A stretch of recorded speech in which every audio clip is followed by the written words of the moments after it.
చాలా మంచి పెర్ఫార్మెన్స్ చేశారు. దీంట్లో ఎలా ఉండబోతుంది? దీన్ని ఎలా ఛాలెంజ్ తీసుకున్నారు? దీంట్లో ఎలా ఉంది? సో ఈసారి మాయ ఏం మాయలు చేస్తుందో మీరు చూడాలి. చెప్పచ్చా? సో మాయ మంచిదా చెడ్డదా అని చూసిన ఆడియన్సే డిసైడ్ చేస్తారు. బట్ మాయ అయితే ఒక ఇద్దరు లైఫ్స్ని చాలా ఎక్కువ ఇన్ఫ్లుయెన్స్ చేస్తుంది. తన లైఫ్ ప్రభావం వాళ్ళిద్దరి మీద ఎక్కువ పడేలాగా ఉంది. ఐ డోంట్ నో నేను ఇంతకన్నా ఎక్కువ రివీల్ చేయొచ్చో లేదో, నేను కొంచెం కంగారుగా ఉన్నా. చెప్పొచ్చు, ఏం కాదు, చెప్పొచ్చు. మీరు చెప్పేదాన్ని బట్టి ఇంట్రెస్ట్ కలుగుతుంటుంది కదా. సస్పెన్స్ ఫిలిం కాదు, మాయ మంచిగా కనిపించే ఒక చెడ్డ అమ్మాయి. అంటే ఆన్ స్క్రీన్ మీద 3 క్యారెక్టర్స్ మాకు కనిపించాయి కదా. సో 3 క్యారెక్టర్స్కి ఏది ఎక్కువ ఇంపాక్ట్ ఉండబోతుంది? ఏది ఇంపాక్ట్ అంటే అలా ఏమీ లేదండి. నాకు తెలిసి సినిమా స్టార్టింగ్ అంతా మీరందరూ నాకు తెలిసి క్రిష్ని ఎక్కువ లవ్ చేస్తారు, నరేష్ని.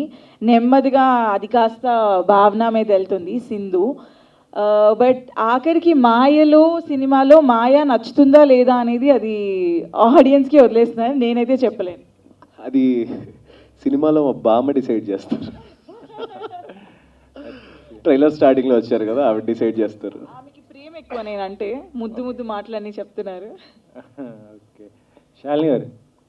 లేదండి, ఫస్ట్ నుండి థియేటర్ కోసమే అనుకున్నాం. బట్ ఐ థింక్ అది ప్రొడ్యూసర్స్తో అడగాలి మీరు, whether that's for OTT or not. అంటే only 15 December at PVR near you అని మాత్రమే. I think that question producers గారు అడగాలి, నాకన్నా బెటర్ అది. మేడం ఆన్సర్ చేయండి. ఎక్కువగా కష్టపడుతున్నారు కానీ ప్రమోషన్స్కి వచ్చేటప్పటికంటే 2-3 రోజుల్లోనే మాకు. అవునవును, అంటే ఈ ఫిలింకి ఏమైందంటే మాకు సడన్గా రిలీజ్ పడిపోయింది అనమాట. నాది అంటే ఒక 15-20 డేస్ తెలిసేసరికి ఇప్పుడు ఏంటంటే వేరే యాక్టర్స్ వేరే స్కెడ్యూలింగ్స్ ఉంటాయి కదా. ఇప్పుడు సుదర్శన్ లాంటి వాళ్ళు, వినీల్ కిషోర్ గారు లాంటి వాళ్ళు, ఆ డేట్స్లో మళ్ళీ మేము చేయకపోతే మళ్ళీ ఎప్పుడు డేట్స్ దొరుకుతాయో మాకు తెలియదు. సో ఆ విషయంలో నాకు ఈ ఫిలిం కొంచెం ప్రమోషన్ అది కొంచెం టైట్ అయింది. And sorry ఆర్కేశాల్ని. యా, అదొక్క రీజనే అంతే. కొంచెం టైం స్పేస్ తక్కువ అయ్యేసరికి, ఆర్ 1 మంత్ ముందేమైనా తెలుసుంటే అది కొంచెం బెటర్ ఉండేది. మరి బడ్జెట్ ఏ విధంగా అనిపించింది మీకు? బడ్జెట్ అసలు ఎవరికి వాళ్ళు ఖర్చు పెట్టేసుకున్నారు. సో నో చాలా నాకు బడ్జెట్ ఆల్రెడీ అలవాటు అండి అన్ని ప్రాజెక్ట్స్లో. సో విదిన్ బడ్జెట్, అనుకున్న బడ్జెట్ మేము చిన్నగా అనుకున్నాం, చిన్నగానే చేసాం. అంటే దీని తర్వాత నెక్స్ట్ ఏమైనా మంచి ప్రాజెక్ట్ ఇంకా నెక్స్ట్ ఇయర్కి కొన్ని మంచి సినిమాలు రాబోతున్నాయి, చెప్తాం ఇది అయిపోయాక. మీరు ఇదంతా ఎలా యాక్సెప్ట్ చేస్తారో చూసి, మమ్మల్ని ప్రొడ్యూసర్ లాగా యాక్సెప్ట్ చేస్తారో లేదో చూసి డైరెక్టర్ గారు చిన్న రిలీజ్ చేద్దామని. If it works then will scale చేస్తాం. Only PVRs. బట్ ఇప్పుడు ఏమవుతుందంటే మేము ఏజెంట్ కూడా యాడ్ చేస్తాం ఇప్పుడు. So it's no longer only PVRs. మన అతను పెద్దగా సింగర్, ప్రొడ్యూసర్ మీద బడ్జెట్ బర్డన్ కూడా పడుతుంది. దట్టు జనాలకు కూడా మొనాటిని అయిపోయింది, విని విని విని ఒకటే tune.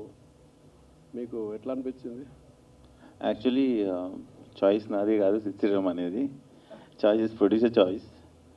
I was within budget and I was working, but they love the tune so much.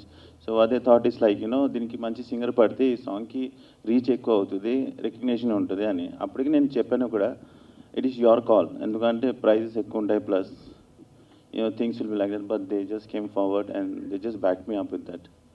So all the things goes to them only. Siddhu Sriram పాడుతుంటే జనాలకు బాగా మొనాటిని ఉంటుంది, మీకు మ్యూజిక్ డైరెక్టర్లకు అనిపించట్లేదు అట్లా? ఫ్రాంక్లీ నాకు సింగర్స్ అంటే ఇష్టం, అది మొనాటిని అనే కాదు. బాలు గారిని మేము 40-50 ఇయర్స్ విన్నాం, కిషోర్ కుమార్ గారిని వింటున్నాం 40-50 years. So I don't think system it's like 10 years అయింది అనుకుంటా.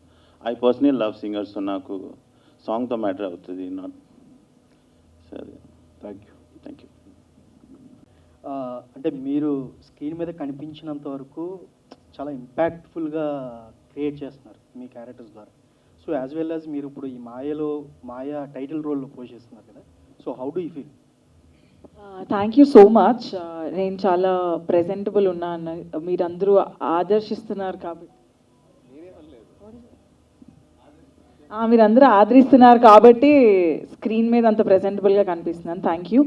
ఇందులో వచ్చేసి మాయకు ఒక పవర్ ఉంది, ఏమైనా చేయొచ్చు, ఏమైనా మాట్లాడొచ్చు అన్న పవర్. సో ఆ పవర్ మీకు సినిమాలో కూడా కనిపిస్తుంది చూసినప్పుడు. Thank you. డైరెక్టర్ చెప్పండి. సార్, మీరు అది మాయా ఇద్దరిని హ్యాండ్స్తో ఇట్లా పపెట్స్ లాగా వాడుకుంటుంది. అవునండి. అంటే వాళ్ళిద్దరిని ఫుట్బాల్ ఆడేసుకుంటుంది క్యారెక్టర్. ఎస్ అండి, అదే that's the gist of the movie. వాళ్ళిద్దరిని కంట్రోల్ చేస్తుంది. ఓకే, అంటే ఇప్పుడు కంప్లీట్గా ఇతను మాయలో పడుతుందా, అది ఇంకా మూవీలో చూస్తే బెటర్ అండి. ఐ థింక్ ఫన్ వస్తుంది, ఫన్తోనే మీకు ఆన్సర్ వస్తుంది. Thank you. లేడీ ప్రొడ్యూసర్ అంటే కొంచెం ప్రెజర్స్ ఎక్కువ ఉంటాయి.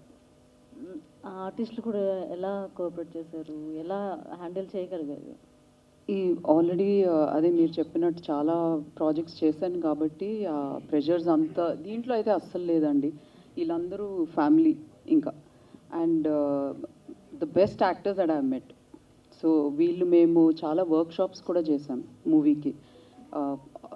ఈ డైలాగ్స్, ఇంప్రావ్స్ అవన్నీ అందరూ మేమంతా ఒక టీంలా కూర్చుని ఇలా మాట్లాడాలి, ఇలా చేయాలి అని కలిసి షూట్కి వెళ్ళడం ఇంకా ఫ్రెండ్ సర్కిల్ లాగా అయిపోయింది. సో వీళ్ళైతే ద బెస్ట్ టీమ్. అండ్ ఇంకోటి ఇందాక సిద్ శ్రీరామ్ గురించి అడిగారు కదా. యాక్చువల్లీ నేను నా ఫ్రెండ్ ఆండ్రియాకి సాంగ్ పంపిస్తే ఆవిడకి చాలా నచ్చి సిద్ శ్రీరామ్కి పంపించారనమాట. ఆయనకు కూడా నచ్చింది. సో మేము చేయాల్సి వచ్చింది బికాజ్ నేను పాడతానని చెప్పేసరికి సరే అని చెప్పి that's how it happened. He doesn't know the story. So Naresh గారు, ఇట్లాంటి లవ్ ట్రాక్స్ ఇట్లాంటి జోనర్స్ కాకుండా కమర్షియల్ మూవీ ఎప్పుడు ఎక్స్పెక్ట్ చేయొచ్చు మీ నుంచి? ఆన్ ద వేలో ఉన్నాయండి కమర్షియల్ ఫిల్మ్స్ అయితే, ఒక 4-5 ఉన్నాయి. So Asuragana Rudra and MRP, it's coming. Commercial అయితే ఉన్నాయి, డెఫినెట్గా ఉన్నాయి. బట్ నాకు తెలిసి I'm not too into commercial ఏమో అని నేను అనుకుంటున్నాను. But people are pushing into commercial. So I'm trying. అది కూడా ఎలా ఉంటుందో we have to wait till Feb అనుకుంటా. యా నరేష్ గారు, యా యా సో మత్తు వదలరా, సేనాపతి, హ్యాపీ బర్త్డే, మొన్న వచ్చిన మీటు, సో మూడు మెంట్. సో ఈ 4 ఫిలిమ్స్ డిఫరెంట్ జానర్స్లో ప్లాన్ చేశారు. What kind of emotions we can expect in #మాయలో? #మాయలో ఏంటంటే బేసిక్గా మన లైఫ్లో కొన్ని ఈవెంట్స్ జరుగుతాయండి. అంటే మనం ఒక ఫ్రెండ్స్ ప్లేస్కి వెళ్ళినప్పుడు కానీ, ఫ్రెండ్స్ మ్యారేజ్కి వెళ్తున్నప్పుడు కానీ, ఫ్రెండ్స్తో కలిసి ఉన్నప్పుడు ఒక ఈవెంట్ జరుగుతుంది. ఆ మూమెంట్ ఉంటుంది, ఒక స్లైస్ ఆఫ్ లైఫ్ లాగా. లైఫ్లో ఒక పార్ట్లా ఉంటుందండి మాయలో. ఈ పార్ట్లో వీళ్ళందరూ లైక్ వాళ్ళ మైండ్ సెట్స్ ఎలా మార్చుకున్నారు, ఎలా రైట్ అయ్యారు అన్నదే ఈ film. All the best. Thank you అండి. భావన గారు. హలో అండి. భావన గారు, మీరు కార్లో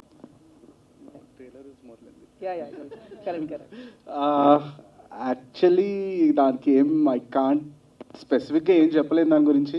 it is what it is.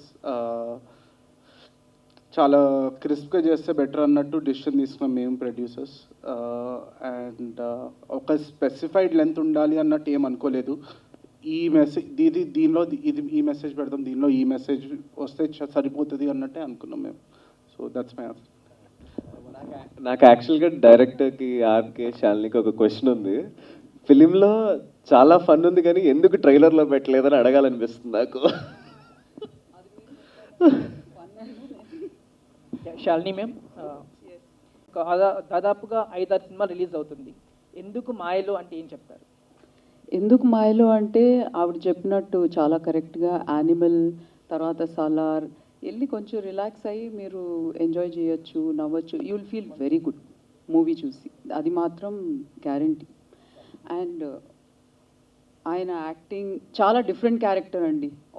All 3 of them మీరు ఎప్పుడు ఈ క్యారెక్టర్ చూస్తుండ్రు. Naresh performance in comedy role I don't think ఇప్పుడు దాకా చేయలేదు కామెడీ. సో బట్ ఇది చాలా different performance, comedy throughout. So please go and watch, it's really nice, you'll all like it. అంటే ఈ ఫిలిం థియేటర్ వరకు వచ్చి జనాలు చూడగలిగితే కనుక ఖచ్చితంగా నచ్చుతుందని ఎందుకు చెప్తున్నా అంటే, సో బేసిక్గా ఇప్పుడు మోస్ట్లీ మనం చూస్తున్న కమర్షియల్ సినిమాస్ ఉంటుంది కదా, ఆ ప్యాటర్నే బ్రేక్ చేస్తుంది. ఎందుకంటే మనం బేసిక్గా ఒక 4 months నుంచి కానీ 5 months నుంచి కానీ same pattern of commercial films చూస్తూ ఒక బ్రేక్ పాయింట్ వస్తుంది. లైక్ ఆ టైంలో మనకు ఒక పెళ్లి చూపులు వచ్చింది and Arjun Reddy and this is a different film a part of it. So ఒక ఆడియన్స్కి ఒక రీఫ్రెషింగ్ మూమెంట్ అయితే ఖచ్చితంగా ఉంటుంది ఫిలింతో. మేఘమిత్ర గారు సార్, అంటే ట్రైలర్ చూస్తున్నప్పుడు ఈ మధ్యన తెలుగు సినిమాల్లో ద స్ట్రాంగెస్ట్ ఉమెన్ క్యారెక్టర్స్ అనేవి చాలా రేర్గా వస్తూ ఉంటాయి. Okay. సో వెదర్ మీ సినిమాల్లో కూడా ఆ 2 క్యారెక్టర్స్ చాలా ఇండిపెండెంట్గా ఏం మాట్లాడాలి అనుకుంటే అవి మాట్లాడుతున్నారు, ఏ విధంగా బిహేవ్ చేయాలంటే అది. So is there any conscious అంటే ఆ విధంగా తీసుకోవడానికి ఉమెన్ క్యారెక్టర్స్ అనేవి? నిజంగా అట్లా ఏం ఆలోచించలేదండి రాసేటప్పుడు. స్టోరీ పరంగా రాసుకున్నాను, ఏమేమి స్పెసిఫిక్గా స్ట్రాంగ్ ఇండిపెండెంట్ ఉమెన్ అని రాసుకోలేదు. మొత్తం అయిపోయిన తర్వాత శాలిని గారు చదివి శాలిని గారు అన్నారు both characters are very independent అన్నారు. ఇండిపెండెంట్ అండ్ స్ట్రాంగ్ క్యారెక్టర్స్, వాళ్ళిద్దరు ఓన్గా డెసిషన్స్ తీసుకుంటున్నారు అన్నారు. నేను అప్పుడు నాకు క్లిక్ అయింది, అచ్చా అవును కదా అన్నట్టు అనుకున్నా, కానీ కాన్షియస్గా అయితే అలా ఏం రాయలేదు, స్టోరీ పరంగా రాసుకున్నాను. వన్ మోర్ థింగ్ సార్, అంటే మేము ట్రైలర్ చూస్తుంటే ఒక 30% కార్ జర్నీలోనే ఉండేటట్టు ఉంది. ఎస్. సో ఇప్పుడు ఆడియన్స్ ఒక స్టాండర్డ్ ఫ్రేమ్ కన్నా మూవింగ్ ఫ్రేమ్ ఎక్కువ ఇష్టపడుతూ ఉంటారు, వెదర్ ఇట్ ఈస్ లొకేషన్స్లో కానీ ఆబ్జెక్ట్స్ చూపించడంలో కానీ. Yes. సో మీరు ఒక కార్ని స్పెసిఫిక్గా తీసుకున్నప్పుడు how do you plan whether షార్ట్స్లో కానీ ఆడియన్స్ ఒక కొత్త ఎక్స్పీరియన్స్? సో అది ఆలోచించి మీ నరేష్ ఇంకా భావన కూర్చొని మేము అనుకున్నాము, బికాజ్ ఫ్రేమ్ స్టాటిక్ ఉంటుంది కానీ అందుకోసమే యాక్టింగ్ ఇక్కడ చాలా బాగా రావాలి అని almost close to 2 to 3 weeks workshops చేసామండి. Only that one specific bet రోజు మార్నింగ్ ఒక 3 to 4 hours కూర్చొని. సినిమా అంతా ఇన్ఫ్లుయెన్స్ చేసేది నన్ను తనే అండి. సో తను ఇన్ఫ్లుయెన్స్ చేయడం వల్లే నేను ఆ కార్ జర్నీలో ఉన్నాను. అదే మాయలో, అదే ఏదో మాయలో పడి జర్నీ చేశారు.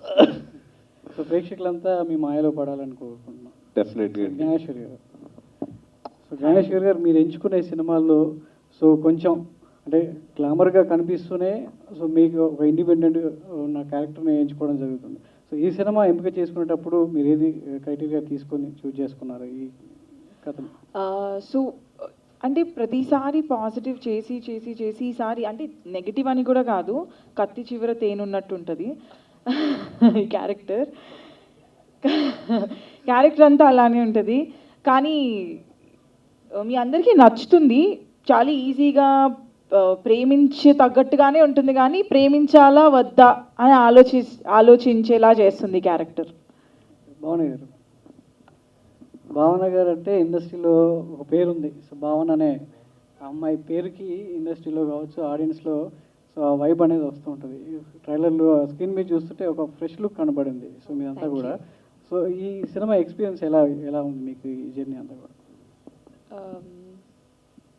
నేను మోస్ట్లీ ఎంజాయ్ చేసిన పార్ట్ వచ్చి సెట్ మీద కాదు, మా వర్క్షాప్స్.